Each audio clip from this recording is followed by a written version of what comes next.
When I found out I was intersex, I had to make that decision of, is this something I want to be open to others about? Or should I keep this a secret? I decided that no, this is something that I need to be open about. For intersex people like 26-year-old Mimi Hall, finding out who you are is a lifelong discovery.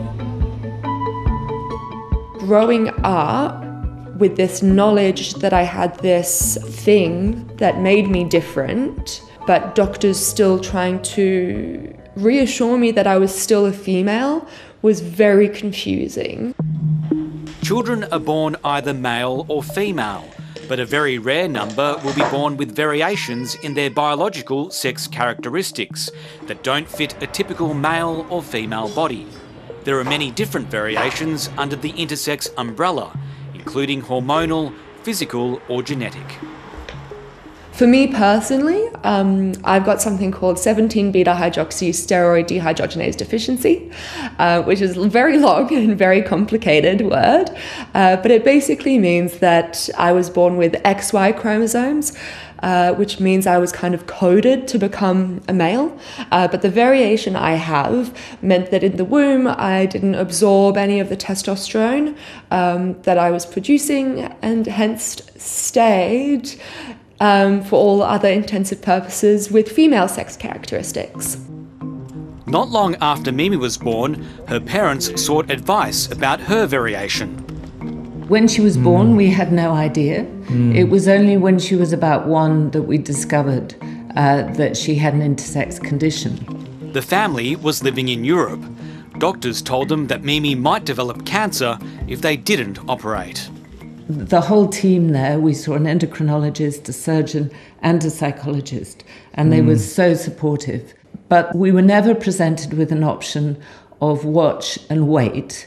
And I wouldn't like to give the impression that the medical community there was forcing us to do anything. That wasn't the case. But we had confidence in the advice that we were given. You know, with hindsight, I think we would have taken a different approach. Mimi's parents consented to the surgery.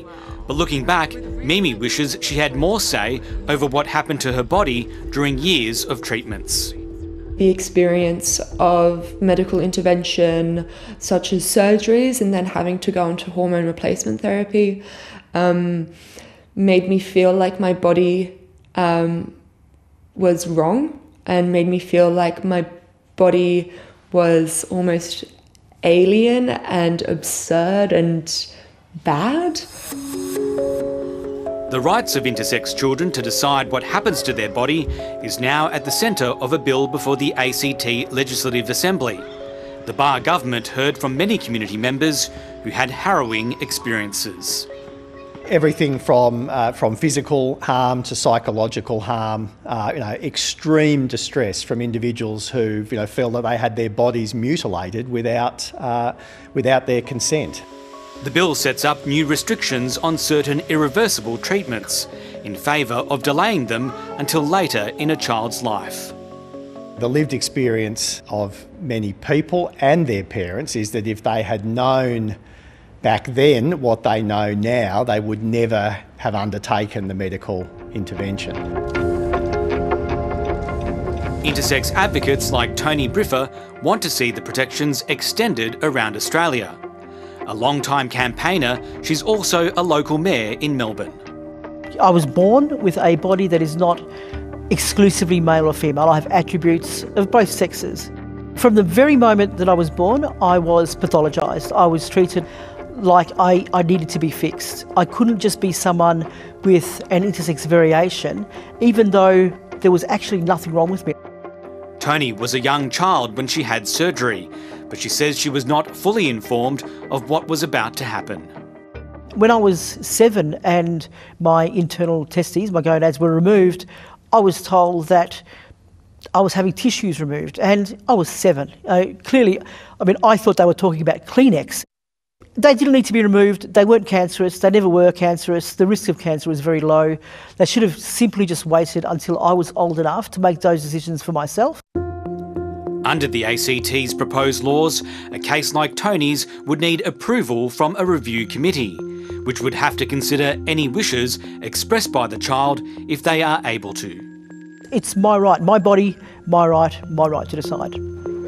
With advancements in medical understanding of sex variations, some surgeries are now avoided. There has been harm where individuals have had their gonads or testicles or ovaries taken out where due to what was perceived to be a high cancer risk, where it's later been found through better research that in that particular variation there was not a high cancer risk. At Monash Children's Hospital in Melbourne, Dr Jackie Hewitt treats the rare number of intersex children who are born each year. The work that I do with parents is to reassure them and congratulate them on the birth of, a wonderful new baby. My recommendation would always be to defer treatments if they can be deferred. My preference is to ensure that the options are left open for the child's future.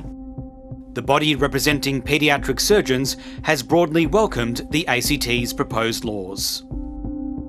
Certainly as an organisation and on behalf of all surgeons, we sincerely apologise for the surgery that was done in the past because it was inappropriate. But at the same time, it's concerned that the new review committee may add delays to certain treatments in the ACT, and that doctors who breach the laws could face up to 2 years in jail. If it was something that was borderline, that could have been perceived one way or another, then there's always that concerns about quite a significant or hefty penalty. We need to be very clear that we will not tolerate breaches of this legislation, so that's why the penalties are harsh. Tony Briffer hopes the ACT's proposed laws will lead to national change. I'd like parents to actually meet people like me, like many other intersex people, to actually see we're not major defects. We aren't defective. We can have very happy, fulfilled lives.